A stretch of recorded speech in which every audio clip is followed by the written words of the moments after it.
I sit across from Claire at this fancy restaurant, the kind with shiny silver forks and waiters who hover just a little too close, and I can feel the weight of everything hanging in the air. The tablecloth is crisp, white, and perfect, like the image we've built for Wintegra over the last 11 years, polished on the outside, even if it's fraying underneath. She's wearing that navy blazer I always liked, the one that makes her look sharp and untouchable. But today it's not just a blazer, it's armor.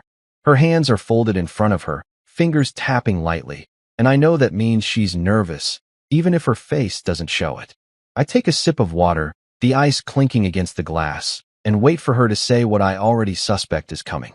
Around us, the rest of the executive team chats about sales projections and client meetings, their voices a low hum, but my focus is on her. My wife. My partner. The woman who's about to change everything. She clears her throat, and the sound cuts through the noise like a blade. Jude, she says, her voice steady but clipped. The company is going in a different direction. I feel my stomach tighten, but I keep my face calm, nodding like she's just told me the weather's turning cold. She leans forward slightly, her green eyes locking onto mine, and I can tell she's rehearsed this. We've appreciated everything you've done as CTO. Really, we have. But the board and I think it's time for fresh leadership in tech. Adrian Holt is stepping in. There it is. The bomb drops, and I don't flinch. Adrian Holt. Her ex. The guy she dated before me. The one I thought was ancient history, buried under the life we built together. I set my glass down carefully, the condensation leaving a faint ring on the table, and force a smile. These things happen. I say, my tone light, like I'm brushing off a bad joke. Inside, though, my mind is racing, 10 steps ahead, already piecing together what this means. I glance around the table, watching the others. Some of them look surprised, their forks pausing halfway to their mouths, but most just nod along, avoiding my eyes. They knew. Of course they did. Claire's been pulling strings with the board for months, ever since her father passed and left her his shares. I built Wintegra from nothing. Late nights in our garage, my code running the backbone of every system, every client win tied to the tech I designed. But she's the one who climbed the ladder, who learned how to play the game. And now she's replacing me with him. Adrian Holt, with his slick suits and tech consultant buzzwords, waltzing into my company like he belongs there. I pick up my napkin, dab at the corner of my mouth, and let the silence stretch just long enough to make her squirm. Adrian's a solid choice, I say finally, keeping my voice even. He's got experience. She doesn't catch the edge in my tone, or maybe she pretends not to. I lean back in my chair, the leather creaking under me, and study her. She's beautiful, always has been, sharp cheekbones, hair pulled back in that tight bun, a little streak of gray she doesn't bother hiding anymore. 11 years ago, we were a team. I'd write the code, she'd sell the vision. We'd stay up late dreaming about what Wintegra could be, laughing over cheap coffee and takeout pizza. Now she's the CEO, and I'm the guy she's cutting loose. I wonder if she feels anything behind those cool, controlled eyes, guilt, maybe, or regret. But then she smiles, that tight, professional smile she's perfected, and says, I knew you'd understand, Jude. It's what's best for the company. Best for the company. Not for us. Not for me. I nod again, playing along, because that's what I do. I keep my cards close until I'm ready to show them. The waiter comes by with the main course, some overpriced steak that smells like money, and I pick up my knife, cutting into it slowly. The blade slides through the meat like it's nothing, and I think about how easy it is to slice away years of work, years of trust. I take a bite, chew, and swallow the betrayal along with it. She's watching me, waiting for something, a fight, a protest, anything, but I don't give it to her. Not here, not now. So when does Adrian start? I ask, casual as if we're talking about a new hire in accounting. She relaxes a little, her shoulders dropping, and says, next week. He's already been briefed. We're announcing it at the all-hands tomorrow. Next week. They've been planning this for a while, then. I wonder how many late-night calls she's had with him, how many meetings I wasn't invited to. I wonder if it's just business, or if it's something more. I push the thought away and take another bite of steak, letting the conversation drift back to the table. Someone's talking about a new client pitch, and I nod along, smiling like everything's fine. But inside, I'm already working it out. I saw this coming months ago, not the details, not Adrian's name, but the shift. The way Claire stopped asking my opinion, The way board meetings started happening without me. I've been watching the signs, tracking the moves, and I've got my own plans. No one knows that yet, not her, not the board, not even Adrian with his smug grin and expensive watch. I finish my meal, set my fork down, and look at her across the table. She's laughing at something someone said, her head tilted back, and for a second, I see the woman I married. But then she catches my eye, and the mask is back. "You okay?" she asks, like she cares. I smile, wide and easy. "Never better," I say. And I mean it. Because this isn't the end for me. It's just the beginning. I sit in my home office, the room dim except for the soft glow of my laptop screen, and I can't stop thinking about how we got here, Claire and me, Winigratech, this whole mess that's unraveling faster than I ever imagined. The house is quiet tonight, too quiet, the kind of silence that creeps into your bones and makes you remember things you'd rather forget. I lean back in my chair, the old wood groaning under my weight, and stare at the ceiling, letting my mind drift back to the beginning. 11 years ago, it was just the two of us in that cramped garage, a folding table covered in coffee stains and tangled cables, dreaming up something bigger than ourselves. I just finished a cybersecurity contract, some government gig that paid well but bored me to death, and Claire had her shiny new MBA, her head full of ideas. She'd pace around, her voice bright and fast, pitching the vision, Winigratech, a company that could integrate systems like no one else, make tech work for people instead of against them. I'd nod, half listening, my fingers flying across the keyboard, building the infrastructure to match her words. We were partners then, in every sense, love, work, life. I thought that was enough. I close my eyes and see it clear as day, her sitting cross-legged on the floor, papers spread out around her, laughing when I tease her about her terrible handwriting. Back then, she'd lean over my shoulder, watching me code, asking questions like she really wanted to understand. I'd explain it, how the systems talk to each other, how I could make them faster, stronger, and she'd smile, that real smile, the one that lit up her whole face. We'd work until the sun came up, surviving on takeout and adrenaline, and when we finally got our first client, some small logistics firm, we celebrated with cheap beer and a kiss that tasted like victory. That's how it started, two kids with nothing but grit and a dream. I built the tech, she sold it.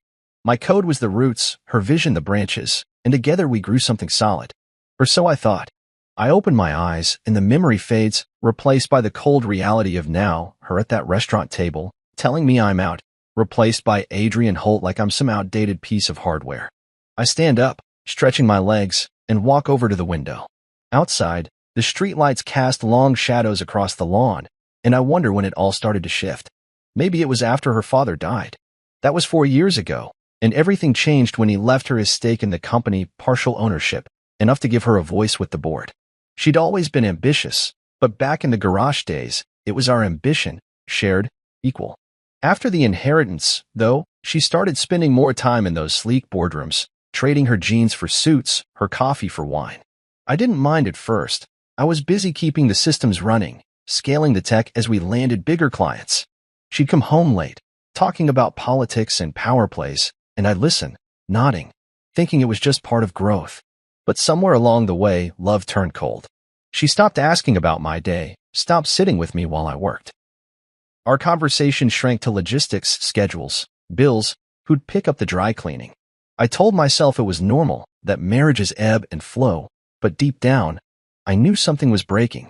I turned back to my desk, the laptop still humming, and sit down, pulling up the server logs I've been digging through for weeks. I'm not supposed to have access anymore. Not since Claire hinted I'd be transitioning out of my role, but I built these systems, every line of code, every security layer. I know how to get in, quiet and clean, like a ghost. My fingers hover over the keys, and I hesitate, feeling the weight of what I'm about to do. But then I think of her voice at lunch, a different direction, and I start typing. The logs load, a cascade of timestamps and IP addresses, and I scan them, my pulse picking up. There it is, buried in the noise. Unauthorized accesses, someone poking around in my private architecture notes. Not just any notes, the blueprints for Nexus, the integration framework I built before Winigratech even had a name. I'd licensed it to the company, not handed it over, but no one's ever cared about the fine print. Until now. I trace the access points, cross-referencing dates and user IDs, and my gut twists when I see it, Adrian Holt's credentials, stamped all over the files like he owns them. I lean back, running a hand through my hair, and let out a slow breath. Adrian. Of course it's him. I remember him from years ago, back when Claire and I first started dating. He was her ex, some hotshot consultant with a smile too wide and a handshake too firm. She'd laugh about him sometimes, call him all talk, and I'd shrug it off, trusting her. But now he's here, in my systems, studying my work like he's got a right to it. I think about the lunch again, the way she said his name, Adrian Holt, like it was a done deal, like I didn't matter anymore. My fingers tighten around the edge of the desk, and I feel something hot and sharp rising in my chest. Anger, sure, but something else too. Betrayal. Not just the company, but us. I built Windigratech for her as much as for me, poured everything into it, and now she's letting him take it apart. I close the laptop, the screen going dark, and sit there, staring at nothing. The house feels emptier than ever, the silence louder now that I know what's coming. Adrian's been in the shadows for months, maybe longer, and Claire's been paving the way. I don't know if it's just business or if there's more, late nights, old sparks, but it doesn't matter. What matters is the truth staring me in the face. I'm not part of her vision anymore. But I'm not done. Not yet. I've got the logs, the proof, the pieces she doesn't even realize I'm holding. She thinks she's 10 steps ahead, but I've been watching, waiting, building my own plan. I stand up, grab my jacket, and head for the door. Tomorrow's a new day, and I've got work to do, roots to protect, ruins to rise from. She chose her direction. Now it's time I choose mine. I'm up before the sun, the sky outside still a dull gray, and I'm already pulling on my jacket, the cold leather creaking as I move. I didn't sleep much last night. Claire's words from the lunch kept looping in my head, a different direction, and then those server logs, Adrian's fingerprints all over my work. My stomach's tight, but I shove it down, grab my keys, and head out to meet Leo Tran, my lead systems architect, the one guy I know I can trust. We're meeting at this little diner a few miles from the office, the kind of place with chipped mugs and greasy tables, where no one from Windigratech would ever think to look. I need to know what's happening inside the company, and Leo's my eyes now that I'm on the outside. The drive is quiet, just the hum of the engine and the occasional crackle of gravel under the tires, and I use the time to think, to plan, to figure out how deep this goes. I pull into the parking lot, the neon sign flickering open in the window, and spot Leo's beat-up sedan already there. Inside, the air smells like burnt coffee and bacon, and he's in a corner booth, hunched over a steaming mug, his dark hair messy like he's been running his hands through it. He looks up when I slide into the seat across from him, and his eyes are tired but sharp. "You look like hell," he says, pushing a second mug toward me. I take it, the heat seeping into my palms, and shrug. "Feel like it too," I say, keeping my voice low. The diner's mostly empty, just a trucker at the counter and a waitress wiping down tables. But I'm not taking chances. Leo leans forward, his elbows on the table, and gets straight to it. "Adrian Holt's in. Started yesterday. Full access, Jude, everything. Servers, code, the works." My jaw tightens, but I nod, letting him keep going. "He's gutting our legacy code," Leo says, his voice dropping even lower. "Rewriting stuff he doesn't even understand. And he's asking questions he shouldn't be, like he's fishing for something." I take a sip of the coffee, bitter and strong, and feel it burn all the way down. Adrian's moving fast, faster than I expected, and it's not just a transition. He's digging, tearing into the systems I built like he's got a map. I think about those logs again, his late-night accesses, and my mind clicks into gear. "What kind of questions?" I ask, setting the mug down. Leo rubs his face, looking frustrated. "Stuff about Nexus, how the integration layers sync, how the failover works. Things he'd only know to ask if he's seen your notes." My notes. The private architecture files I kept locked away, the ones he's been sneaking into for weeks. I lean back, the vinyl booth squeaking, and let that sink in. This isn't just a takeover of my job. It's personal. He's not here to replace me. He's here to erase me, to take what's mine and make it his. And Claire's letting him. I glance out the window, the first streaks of dawn turning the sky pink, and try to keep my breathing steady. "What's the team saying?" I ask, turning back to Leo. He shrugs, picking at a crack in the table. "They're confused. Some think it's just corporate bullshit, new guy flexing. Others, they're pissed. You built this, Jude. They know it. That hits me harder than I expect. A little spark of something, pride, maybe, or relief. knowing the people I've worked with for years still see me, even if Claire doesn't. But it's not enough to stop what's coming. Adrian's in there now, strutting around with his polished charm, and that stupid designer watch I bet he flashes at every meeting. I can picture him tall, slick, talking over people like he's some tech savior come to fix what I broke. I built Wintegratech from the ground up, spent nights debugging while he was probably sipping cocktails at some conference, and now he's got full access to my systems. My legacy. I wrap my hands around the mug, feeling the heat again, and look at Leo. He's not just rewriting code, is he? I say, more a statement than a question. Leo shakes his head, his mouth a grim line. No. He's asking about client configs, 2 specific ones, big accounts. Like he's prepping for something bigger. Bigger. Like a sale, maybe, or a pivot Claire hasn't told me about. My mind races, connecting dots, her pushing me out, him stepping in, the board's quiet nods at lunch. This isn't just about my job. It's about the company, the whole damn thing. I built the tech that keeps it running, and now they're handing it to him on a platter.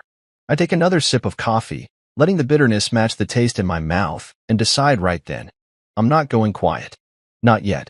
I lean forward, mirroring Leo's stance, and keep my voice steady. I need you to watch him, I say. Everything, every change, every question. Don't confront him, just track it. Can you do that? Leo nods, no hesitation. Yeah, I've got your back, Jude. Always have. I trust him more than anyone else right now, and that's enough to keep me moving. I pull out a few bucks, toss them on the table for the coffee, and stand up. Good. We'll figure this out. He doesn't know these systems like I do. No one does. Leo smirks, just a little, and says he's already tripping over stuff, missed a patch yesterday, slowed down the test server. Idiot. I almost smile at that, imagining Adrian fumbling my code, but it's not funny. It's war. I step outside, the morning air cold against my face, and climb back into my car. The diner fades in the rear view as I drive away, my hands tied on the wheel. Adrian's in there, tearing apart what I built, asking questions he's got no right to ask, and Claire's behind it all. I don't know if it's just business or if it's more, if those old feelings she had for him are back, but it doesn't change what I have to do. I built those systems, every line, every protocol, and I've got ways to protect them, ghost protocols, buried deep where he'll never find them. Not yet. I turn onto the highway, the sun rising slow and steady, and feel something shift inside me. This isn't over.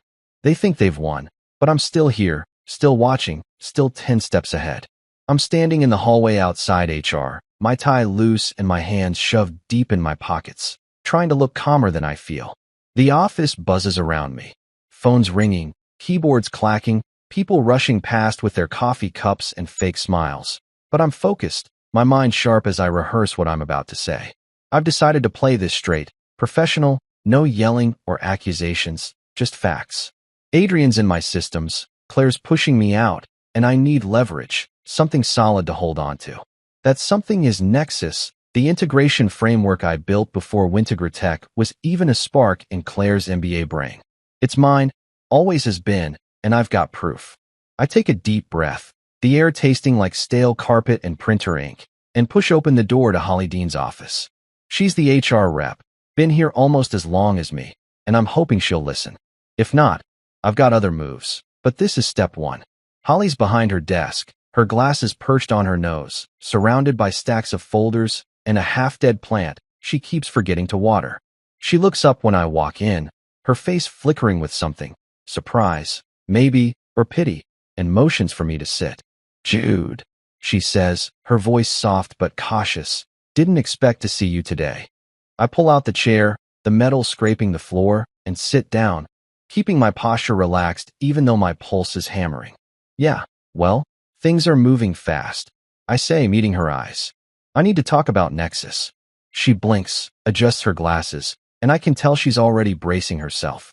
She's heard the rumors, everyone has, about me being replaced, about Adrian Holt strutting in like he owns the place. I lean forward, resting my elbows on my knees, and keep my tone steady. It's my framework, Holly. I built it before the company started, licensed it to Wintegratech, not gave it away. I've got emails, agreements, everything. And now Adrian's digging into it like it's his. She shifts in her seat, her fingers tapping the edge of her desk, and I can see SH. Holly's always been decent, sympathetic when layoffs hit, fair when disputes came up, But she's careful, too, always towing the company line.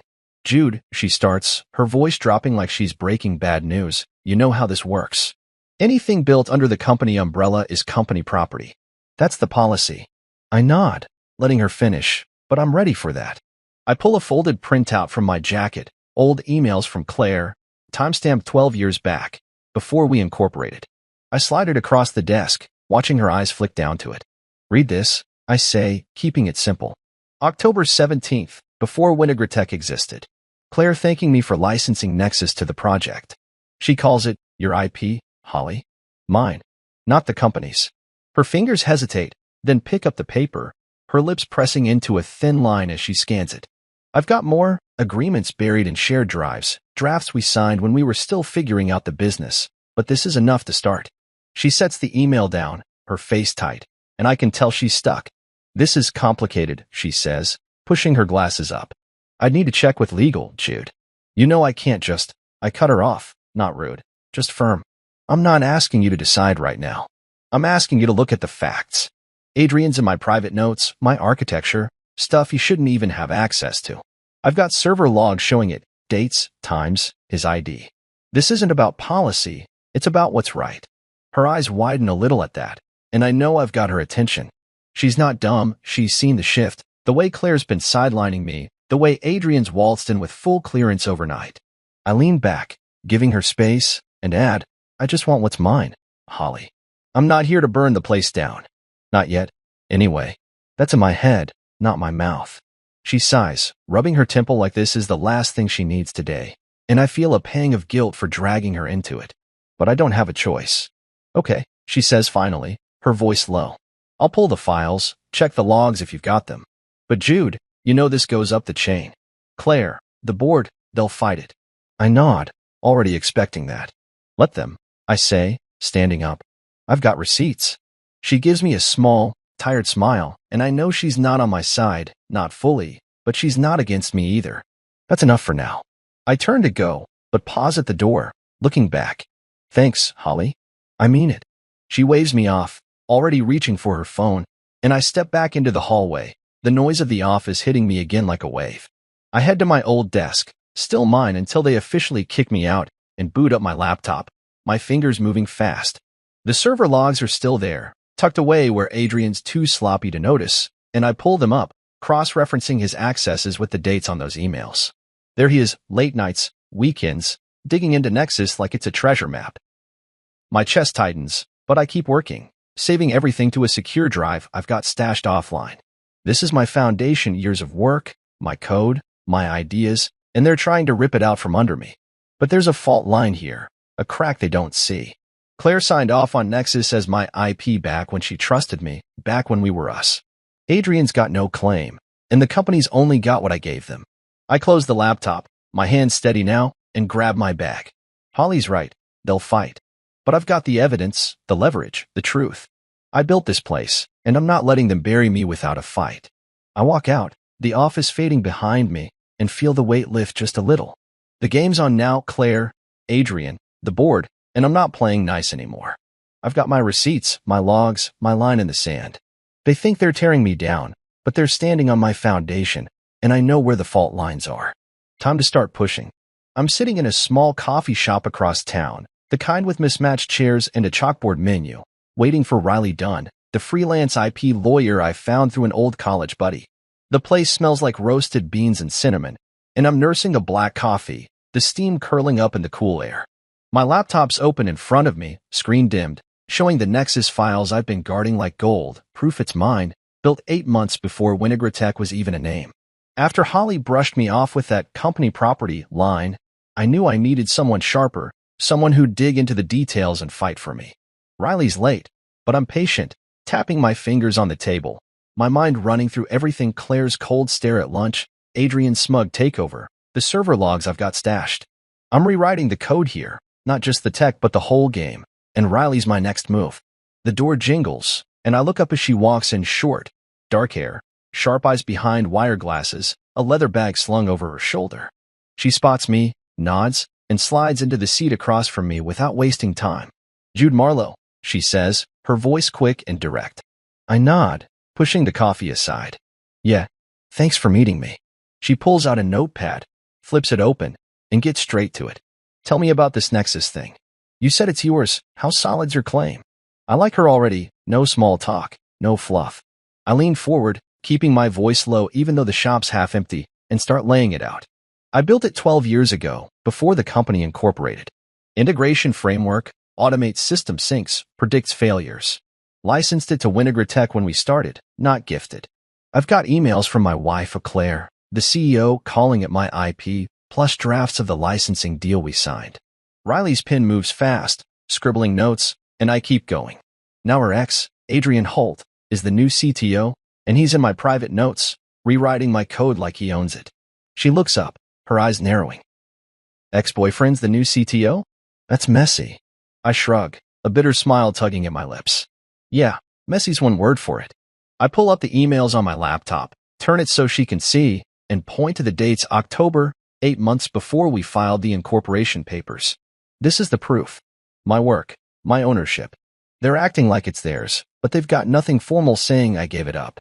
Riley scans the screen, her expression unreadable, then nods. Good. Timestamps help. Digital fingerprints are better. Logs, backups, anything showing you build it solo? I've got that too. I flip to the server logs, the ones I pulled showing my late-night commits. No one else's hands on it until we started. Here, I say. Me, alone, before Claire even had her MBA. She smirks, just a little, and I know I've got her hooked. We spend the next hour digging in, her asking questions, me handing over everything I've got. She's sharp, catching details I didn't even think mattered, like the metadata on those old files. By the time we're done, she's got a plan, formalized Nexus ownership, file provisional claims, lock it down legally. This is winnable, she says, snapping her notepad shut. They'll argue scope of employment, but pre-incorporation's a strong shield. We'll need to move fast, though, before they bury it in corporate bullshit. I nod, feeling a flicker of hope, and thank her as she heads out, promising to draft papers by tomorrow. I sit there a minute longer, the coffee cold now, and let it sink in. This is real. I'm fighting back, not just reacting. But I'm not stopping there. I head home, the sky dark and heavy with clouds, and set up in my office, the familiar hum of my desktop filling the silence. I've got a secure server I've been running off-site, separate from Winnegra Tech's network, and I log in, my fingers steady as I pull up a standalone version of Nexus. It's clean, untouched, mine. I've been tinkering with it for weeks, ever since I saw the shift coming, and now it's time to use it. I open the code, scroll to the licensing key check, a little failsafe I built years ago, just in case, and tweak it. Nothing big, nothing malicious, just a countdown clock, 30 days until it needs a new key. I push the update to a hidden branch, tie it to the live systems with a quiet script, and sit back. It's subtle, a line in the sand. If they want Nexus, they'll have to deal with me. My heart's pounding, but I feel alive, like I'm taking control again. My phone buzzes, and I glance at it. Marcus Lang, the CFO, texting me. Call me when you can. This isn't right. I hesitate, then dial him, the line crackling as it connects. Marcus picks up fast, his voice low, tense. Jude, you there? I lean into the chair, keeping my tone calm. Yeah, what's up? He sighs, and I can picture him in his corner office, tie undone, staring out at the city. Claire's pushing this Adrian thing hard. Board's eating it up, but it's off. He's not ready yet. Screwed up a client demo today, didn't even know the failover protocols. I don't like it. I listen, my mind racing. Marcus has always been straight with me, even when Claire started climbing. Appreciate you saying that, I say. What's you telling them? He pauses, then mutters, new vision, modernization, all that crap. But Jude, it's your tech holding us up. They're blind if they think he's the fix. I nod to myself, a plan forming. Keep me posted, okay? Anything you hear. He agrees, and we hang up, the silence settling back in. I turn back to the server, watching the update sync, and feel the weight shift. Marcus is on my side, Riley's got my back, and Nexus is still mine. Claire thinks she's rewriting the story, handing it to Adrian, but I'm rewriting the code, literally and figuratively. I've got 30 days on that clock, a legal fight brewing, and an ally in the C-suite. I close the laptop, the room dark now, and stand up, stretching. This isn't over. They're playing their game, but I'm playing mine, and I've got the tools to win. Time to see how far they'll push before they realize I'm still in control. I'm sitting in the back of the conference room, my arms crossed, the hum of the projector filling the space as Claire stands up front, all polished and poised, ready to sell her big moment. It's the company all hands, and the place is packed. Engineers, sales reps, even the interns crammed in, everyone waiting to hear the official word.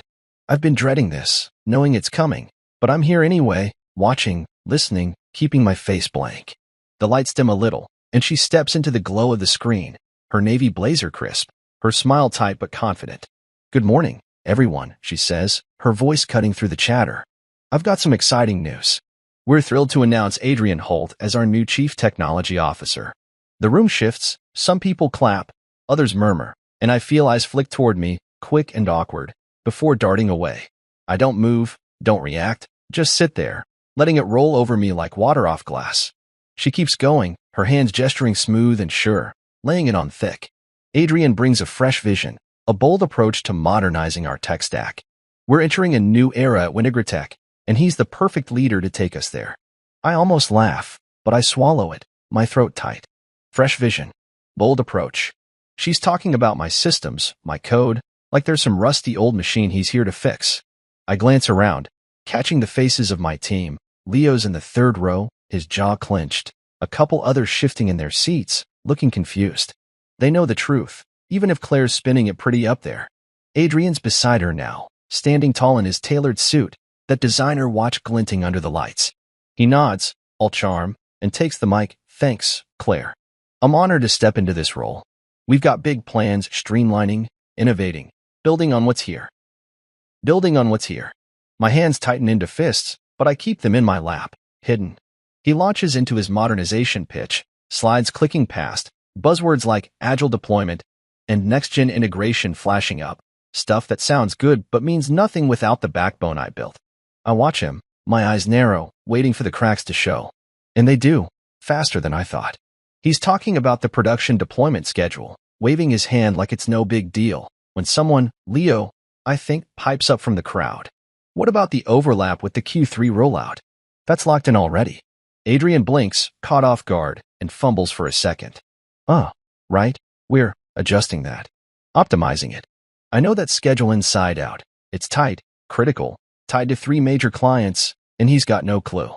I feel a grim satisfaction settle in my chest as he stumbles through it, his polish slipping. By the end, he's rushing, wrapping up with a week. We'll iron out the details soon. The room claps, but it's thin, uncertain. I stay quiet, watching the fallout. Later that day, it hits, his optimized deployment goes live, and it's a mess. A flaw I could have spotted in 10 seconds, a sync issue he didn't test, crashes the system for 2 hours. Costs the company $85,000 in delays, client calls flooding in, my old team scrambling to patch it. I hear about it from Leo over a quick text. Holt screwed the pooch. We're cleaning up. I'm at home, sitting on my couch, a beer in hand, and I can't help the small, bitter smile that creeps onto my face. The board swoops in, though Claire's got them wrapped tight, and they shield him, calling it a learning curve. Learning curve. I built those systems to fail gracefully, to catch mistakes like that. But he's too green to see it. I mutter under my breath, the system's designed to fail gracefully. Until it doesn't. And it won't, not forever, not with what I've got cooking. I lean back, the couch creaking, and take a long sip of the beer, the cold biting my throat. The all-hands replays in my head, Claire's glowing intro, Adrian's slick grin, my team's uneasy stares. I've been pushed out, sure, but I'm not gone. Not yet. I set the bottle down, the glass clinking on the table, and think about Nexus, ticking away on that secure server, the countdown clock I added last night. 30 days until it locks, a quiet little bomb they won't see coming. I'm not spiteful, not really, but I'm done letting them walk over me. Claire thinks she's got this locked down, Adrian thinks he's the star, but they're playing with my tech, my rules. I build it to hold up, to bend not break, and they're testing how far it'll stretch. I stand up, pacing the living room, the hardwood cool under my socks. I can still see her up there, selling him like he's the future, and it stings not just the job, but us. 11 years, and she didn't even look at me during that speech, didn't flinch. I wonder if she feels anything, if she remembers the garage days, the late nights, the promises. Probably not. She's CEO Claire now, all boardroom and power, and I'm just the guy she used to build her empire. I stop by the window, the street dark outside, and clench my jaw. Adrian's failure today was small, a hiccup, but it's a sign he doesn't know what he's doing. Not like I do. The board can cover for him, Claire can spin it, but the system's mine, and it'll show the truth eventually. I head to my office, the familiar hum of my desktop kicking in as I sit down. I pull up the Nexus logs, not the company's, my own, and check the update. It's live, buried deep, ticking away. I don't need to gloat, don't need to shout. I just need to wait. They'll trip again. Adrian's too cocky, Claire's too blind, and when they do, I'll be ready. I close the laptop, the screen going black, and lean back, the chair groaning. The system's failing gracefully for now, holding them up like it always has, but I've got the keys. They think they've won, but I'm still here, still watching, still in control. Let them enjoy their moment. It won't last. I'm in my office at home, the blinds half open, letting in thin stripes of morning light that cut across the desk. The air's cool, the coffee in my mug still hot, and I'm hunched over my laptop, finalizing the last piece of my plan. Yesterday's all hands still burns in my mind, Claire's smug intro, Adrian's fumble, the way the board brushed off his $85,000 mistake like it was nothing. But I'm past reacting now. I'm acting.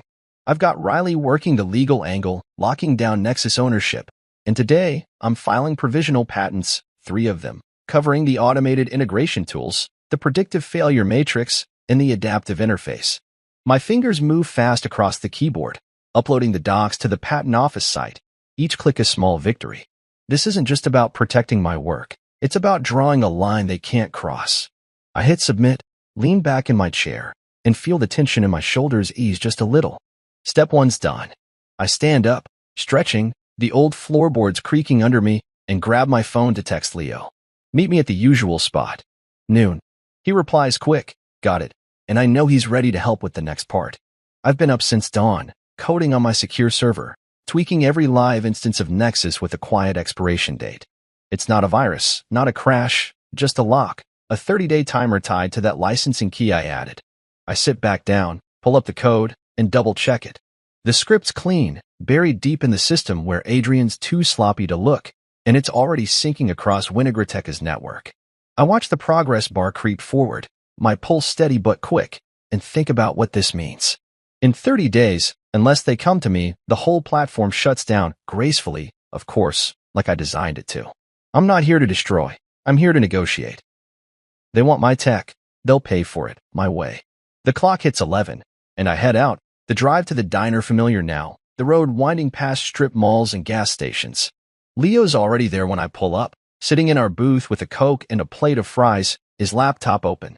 I slide in across from him, the vinyl seat sticking to my jeans, and he looks up, his eyes sharp. Patents filed, he asks, popping a fry in his mouth. I nod, grabbing one for myself. Yeah, this morning. Automated tools, failure matrix, interface all locked down provisionally. Riley's on the full filings next week. He grins, small but real. Nice. Holt's got no clue what's coming. I lean forward, keeping my voice low even though the diner's quiet, just the clink of dishes and a jukebox humming in the corner. That's the idea. I updated Nexus 2, expiration date, 30 days. You see anything on your end? Leo pulls up his screen, tilting it toward me. Yeah, it's live. Synced last night. He's too busy breaking stuff to notice. I glance at the logs he's pulled. Adrian's been pushing updates, sloppy ones, stepping all over my architecture. He's a mess, I say, shaking my head. That deployment flop wasn't a one-off. Leo nods, his fingers tapping the table. Team's grumbling. He's got no answers when they ask about failover logic. Keep saying, we'll figure it out. They miss you, Jude. That hits me, a quiet ache, but I push it down. Good to know, I say, keeping it light. Keep them steady. And keep me posted, every move he makes. Leo agrees, and we finish the fries, the plan solidifying between us. He's my inside man, my eyes where I can't be, and I trust him with this. I toss some cash on the table, and we head out, the sun high now, warming the asphalt. Back home, I call Riley, pacing the living room as the phone rings. She picks up, her voice brisk. Jude, patents look good. Filed and pending. What's next? I stop by the window, looking out at the empty street. Newer Tech Solutions, I say. Big player, been sniffing around Winagretec for a buyout. I want to reach out consulting gig, maybe him. Nexus is their kind of tech. She pauses, then says, smart. They'd eat this up, Integration's their weak spot. I'll make the call, feel them out. You got a pitch? I've been thinking about it all morning. Yeah. Standalone platform, proven at scale, ready to plug in. Winagratech's valuation's tied to it. They'll see the numbers. She likes that, I can tell, and promises to set it up. I hang up, my mind spinning. Neuratech is a long shot, but if they bite, it's a lifeline, something outside Claire's reach, something mine. I sit back at my desk, the server humming, and check the countdown. 29 days left. It's real now, ticking away, and I feel a strange calm settle over me. Claire's got her new direction, Adrian's got his title, but I've got Nexus, the patents, the leverage. I think about the all hands again, her standing there, not even glancing my way, and it stings less now. She's betting on him, on the board, on her vision, but she's forgotten who built the foundation. I lean back, the chair tilting, and let my mind drift to Neuratech. They're circling Winagratech, hungry for what I made, and I've got the keys. If Riley pulls this off, I'm not just fighting back. I'm moving forward. The day stretches on, quiet and steady, and I keep working tweaking the standalone Nexus, prepping notes for Riley's call. My phone buzzes later, Marcus, texting again. Board's doubling down on hold. Claire's pushing a big client demo next week. Heads up. I text back. Thanks. Keep me posted. He's still feeding me scraps, conflicted but loyal, and it's another piece in place. I set the phone down, the room darkening as the sun dips, and feel the countdown in my bones. 29 days. They're running out of time, not me. I built this system, every line, every failsafe, and now it's mine to wield. Claire chose her path, but I've got mine, and the clock's ticking. Let's see how long they last. I'm sitting on my couch, the morning light spilling through the blinds, a cup of coffee cooling in my hands as I stare at the clock on the wall, 8:55 a.m. My laptop's open on the table, the secure server dashboard glowing, showing the Nexus countdown I set weeks ago.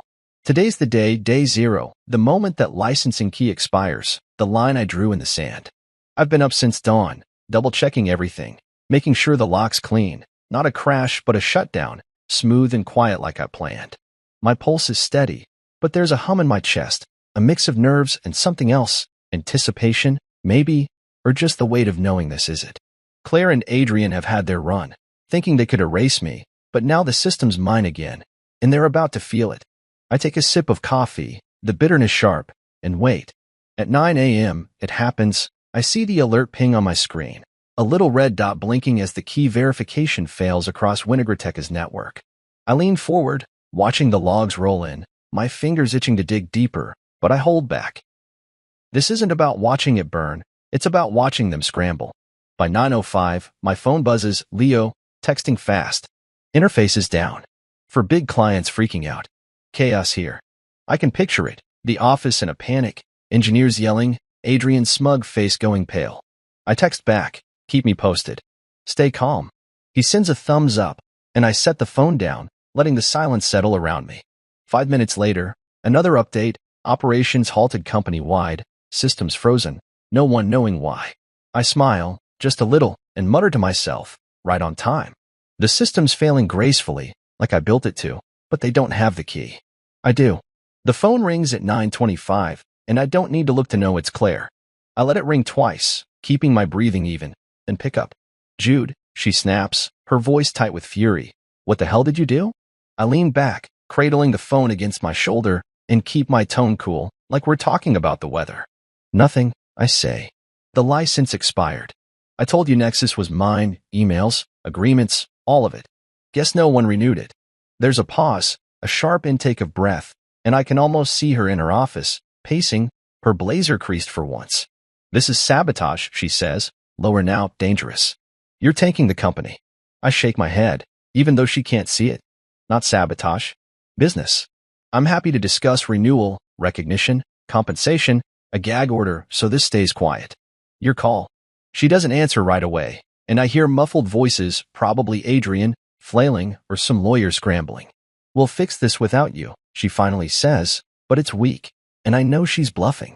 Good luck, I say, and hang up, the click loud in the empty room. I stand up, stretching, the hardwood cool under my feet, and walk to the window. The street's quiet, normal, like nothing's happening, but back at Winagratech, it's a storm. I think about Adrian, trying to spin this, pointing fingers at me like it's my fault he didn't check the fine print. He's been in my notes, rewriting my code, acting like he's the genius. But he missed this, too busy peacocking to see the trap. I head back to the couch, grab my laptop, and pull up the logs again, watching the shutdown ripple through their systems. It's not revenge, not really, it's justice. I built Nexus, licensed it, kept the company running, and they thought they could cut me out. Now they're learning what happens when you build on someone else's foundation and don't pay the rent. My phone buzzes again, Marcus this time. Jude, it's bad. Board's in a closed session. Adrian's yelling about lawsuits. Claire's livid. What's your play? I text back, sit tight. They'll call again. He doesn't reply, but I know he's watching, conflicted but still feeding me what I need. I set the phone down and think about Claire's voice. Angry, yes, but rattled too. She didn't expect this, didn't think I'd push back this hard. I wonder if she's remembering the garage days, the late nights when we were a team, or if that's gone, buried under her CEO mask. Doesn't matter now. I've got the upper hand, and I'm not letting go. By noon, Riley calls, her voice brisk but excited. Jude, legal's got the agreements, those old emails, the licensing drafts. They're legit. Holt's team's claiming you hacked them, but the logs show clean access from months ago, all them. Claire signed this morning, recognition of Nexus as yours, payout TBD, gag order in place. I feel a rush, my chest loosening. She signed. I ask, needing to hear it again. Yeah, Riley says. Silently, but it's done. They're scrambling to restart systems. Adrian's out there taking the fall. I thank her, hang up, and sit there, letting it sink in. She signed. It's mine, official, and they're stuck. I open the server, type in the new key I prepped, simple, temporary, enough to get them limping, and send it to Leo with a note. Give this to Ops. Low profile.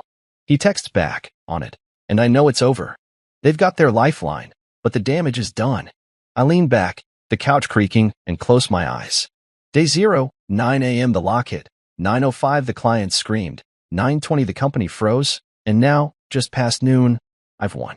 Adrian's scrambling, Claire's exposed, and I've got Nexus back where it belongs. I think about her signing, silent, no apology, no fight left, and it's bittersweet. She chose this, him, the board, her direction, and now she's paying for it. I stand up, grab my coffee, and head to the kitchen, the mug cold now, but the victory warm. They thought they could rewrite me out, but I held the keys. Day 0's done, and I'm still standing. I'm sitting at my desk, the afternoon sun slanting through the window, a glass of water sweating on a coaster as I scroll through emails on my laptop. It's been a week since Day 0, that chaotic morning when Nexus locked up and Wintegratech nearly crumbled, and the dust's finally settling. The company's limping along, systems back online thanks to the key I gave Leo, but the cracks are showing emails from Riley confirming Adrian's out, personal reasons the official line, and whispers from Marcus about boardroom fights. I lean back in my chair, the wood creaking under me, and feel a quiet satisfaction settle in my chest. Not gloating, not bragging, just the steady hum of knowing I stood my ground and won. Claire's still CEO, clinging to her title, but she's lost something bigger, credibility, trust, maybe even that sharp edge she used to have. I don't care about her throne anymore. I'm building my own. My phone buzzes, and I glance at it, Neurotech Solutions, the global competitor Riley pitched me to, confirming. I'm sitting at my desk, the afternoon sun slanting through the window, a glass of water sweating on a coaster as I scroll through emails on my laptop. It's been a week since Day 0, that chaotic morning when Nexus locked up and Wintegratech nearly crumbled, and the dust's finally settling. The company's limping along, systems back online thanks to the key I gave Leo, but the cracks are showing. Emails from Riley confirming Adrian's out, personal reasons, the official line, and whispers from Marcus about boardroom fights. I lean back in my chair, the wood creaking under me, and feel a quiet satisfaction settle in my chest. Not gloating, not bragging, just the steady hum of knowing I stood my ground and won. Claire's still CEO, clinging to her title, but she's lost something bigger, credibility, trust, maybe even that sharp edge she used to have. I don't care about her throne anymore. I'm building my own. My phone buzzes, and I glance at it. Neurotech Solutions, the global competitor Riley pitched me to, confirming my start date as a lead consultant next month. I set the phone down, a small smile tugging at my lips, and think about how fast this came together. After Day 0, Riley made the call, sold them on Nexus, standalone, proven, ready to scale. and they bid hard. They've got a tech integration project, massive, and they want me running it. Not just a paycheck, but a chance to build something new, something mine. I stand up, stretching, the floor cool under my socks, and walk to the window, looking out at the quiet street. Wintergratech has barely survived this week. Clients jumping ship, stock dipping, Adrian's exit leaving a hole, but I'm already moving on. I've named my new venture Axis 9, a nod to the 9th hour when Nexus hit 0, and it feels right, clean, like a fresh start. I head back to the desk, grab my notebook, and start jotting down names. Leo's first, no question, then Marcus if he'll jump, and half my old engineering team who've been texting me nonstop since Adrian flamed out. They're loyal, not to the company but to me, and that's worth more than any boardroom title. I've already got a small office lined up, nothing fancy, just a space downtown with good light and fast internet. I don't need flash, I need results. I close the notebook, the pen clicking against the desk, and think about Claire for a second. She hasn't called, hasn't texted, hasn't said a word since she signed those papers. No apology, no explanation, just silence. I picture her at the next company lunch, sitting stiff at the head of the table, no smile on her face, and it doesn't make me happy or sad. Just done. She chose her direction, and I've got mine. I grab my jacket and head out, the air crisp as I drive to meet Leo for coffee. The diner's the same as always, greasy tables, burnt coffee smell, but it's our spot, and he's there, grinning when I walk in. Axis 9, huh? He says, sliding a mug toward me as I sit down. Sounds badass. I laugh, the first real one in weeks, and take the coffee. Yeah, well, it's ours if you're in. He doesn't hesitate. Hell yes, I'm in. Team's buzzing. Half of M1 out of Wintergratech yesterday. I nod, sipping the coffee, the heat grounding me. Good. We start small Neurotech gig, then our own projects. No suits, no bullshit. He smirks, leaning back. My kind of deal. Pulse exit party was a riot. By the way, guy couldn't even look at us. I shake my head, picturing Adrian slinking off, and let it go. He's not my problem anymore. We talk details, hiring, timelines, gear, and I feel the pieces clicking into place. Leo's solid, always has been, and with Marcus texting me hints about jumping ship, I've got a core I can trust. I pay for the coffee, the coins clinking on the table, and we step outside, the sun dipping low now. Driving home, I think about the team of guys I trained, late nights I spent debugging with them, and it's not revenge driving me, not anymore. It's about building, creating something that lasts, something I control. Wintergratech was my past, but Axis 9's my future, and I'm not looking back. Claire can keep her corner office, her board, her cold smiles. I've got my code, my people, my shot. Back home, I sit on the couch, the room dark except for the glow of my laptop as I pull up the Neurotech contract. It's real, 6 figures, creative lead, a chance to push Nexus further than Wintergratech ever could. I sign it digitally, the cursor blinking as I hit send, and lean back, the cushion sinking under me. The house feels quieter now, not empty but calm, like I've shed something heavy. I think about Claire again, her face at that lunch when she cut me loose, and there's no anger left, just a dull ache that's fading fast. She doesn't get it, never will, and that's fine. I don't need her to. I've got my own direction, my own value, and I'm running with it. I stand up, grab a beer from the fridge, the bottle cold against my palm, and step onto the back porch. The night's clear, stars poking through the dark, and I take a long sip, letting the chill settle in. Axis 9's just starting, Leo, Marcus if he comes, the team all pulled together, and Neurotech is the launch pad. I don't need to prove anything to Claire or the board. I'm doing this for me, for the work, for the life I want. I finish the beer, the glass clinking as I set it on the railing, and head back inside, the door shutting soft behind me. The new direction's mine now, and it feels good, solid, real, like something I can hold on to. Claire's stuck in her world, but I'm free, and I'm not stopping. I'm standing on the porch of my new place in Sonoma, a small modern house with clean lines and big windows, the kind that lets the light pour in and makes everything feel warm. It's been a year since day 0, a year since I walked away from Wintergratech and built Axis 9 from the ground up, and this place feels like the reward, not flashy, just right. The air smells like pine and earth, the vineyard across the road stretching out under the late afternoon sun, and I lean against the railing, a cold beer in my hand, listening to the chatter drifting out from inside. Leo's in there, laughing with the team, half my old crew from Wintergratech. plus a few new faces we've picked up along the way, grilling burgers and cracking jokes like it's any other Friday. I take a sip, the bottle sweating against my palm, and feel a quiet peace settle over me. This is what I wanted, not revenge, not power, just a life that's mine. The house isn't big, 2 bedrooms, an open kitchen, a deck out back, but it's enough. I bought it cash, thanks to the newer tech gig and the first few contracts Axis 9 landed, and moved in last month. No more late nights in that empty old place I shared with Claire, no more ghosts of what we used to be. I step inside, the wood floor cool under my boots, and Leo spots me, waving a spatula. "You gonna eat, or just stand there looking deep?" he calls, grinning. I laugh, grabbing a plate from the counter. "Keep cooking, smartass," I say, piling on a burger and some chips. The team sprawled out. Marcus, who jumped ship 6 months ago, arguing with a new coder about server specs, a couple engineers playing cards at the table, and it's easy, comfortable, like family. I sit down, the chair scraping the floor, and dig in, the burger hot and messy, just how I like it. We're halfway through dinner when Leo leans over, his voice low. "You ever miss Winnegra?" he asks, half serious, half teasing.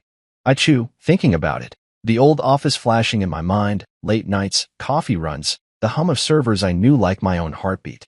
"Sometimes," I say finally, wiping my hands on a napkin. But not the direction it went. He smirks, nodding, and I know he gets it. Winnegra Tech is still kicking. Last I heard, Claire holding on, pushing some new AI pivot, but it's not my world anymore. Axis 9 small, lean, focused on what I love. Building tech that works, no boardroom games, no backstabbing. Newer Tech has kept us busy, their integration project a hit, and we've got 2 more clients lined up, startups who heard about Nexus and want in. I don't miss the old chaos. I've got something better now. The night rolls on, the team drifting out to the deck with beers and stories, the sky turning a deep purple. I'm cleaning up in the kitchen, stacking plates in the sink, when my phone buzzes, a reminder for a business gala tomorrow, some tech thing in the city I got roped into. I groan, scrubbing a pan, but it's good exposure for Axis 9, so I'll go. I finish up, grab another beer, and join the crew outside. The air cool now, stars popping out overhead. They're laughing about some bug they fixed last week, and I settle into a chair, letting the sound wash over me. This is it, my team, my work, my life. I don't need more than this. The next night, I'm at the gala, tugging at my tie in a crowded ballroom, all chandeliers and clinking glasses. I'm here for Axis 9, shaking hands, pitching Nexus to execs who nod like they get it, but my mind's half on Sonoma, the quiet I left behind. I'm grabbing a drink from the bar, whiskey, neat, when I see her. Claire. She's across the room, polished as ever in a black dress, hair up, talking to some suit with a fake smile. I freeze, the glass cold against my fingers, and for a second, I'm back at that company lunch, her voice cutting me out. She hasn't seen me yet, and I could slip away, avoid this, but I don't. I take a sip, the burn steadying me, and watch her work the room controlled, perfect, like nothing's changed. But it has. I'm not the guy she pushed aside anymore.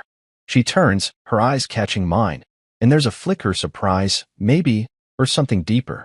She excuses herself, walks over, her heels clicking on the marble floor, and stops in front of me. "Jude," she says, her voice soft but guarded. "Didn't expect you here." I shrug, keeping it easy. "Networking. Axis 9's doing all right." She nods, her lips tight, and I see it, something in her eyes, a crack in the mask. "Heard about that," she says. "Newer tech, new team. You're doing well." It's not a question, and I don't answer, just sip my whiskey, waiting. She shifts, her fingers brushing her glass, and then it comes, low, almost a whisper. "You won." I look at her, really look, sharp cheekbones, that gray streak in her hair, and see the weight she's carrying, the cost of her choices. I shake my head, slow. "No," I say, raising my glass a little. "I just remembered my worth." She doesn't respond, just stares at me, her eyes searching for something I don't have to give anymore. I finish my drink, the ice clinking, and set it on the bar. "Good seeing you, Claire," I say, meaning it enough, and turn to go. She doesn't stop me, doesn't call out, and I walk away, the crowd swallowing me up. Outside, the night's cold, my breath fogging as I head to my car, the keys jangling in my pocket. I don't look back. She's still in there, holding her world together, but I'm done with it, done with her, done with what was. I drive home, the road dark and quiet, Sonoma waiting, and feel the last piece settle. I know my value now, and it's not tied to her or Winnigratek. It's mine, built from scratch, and I'm good with that.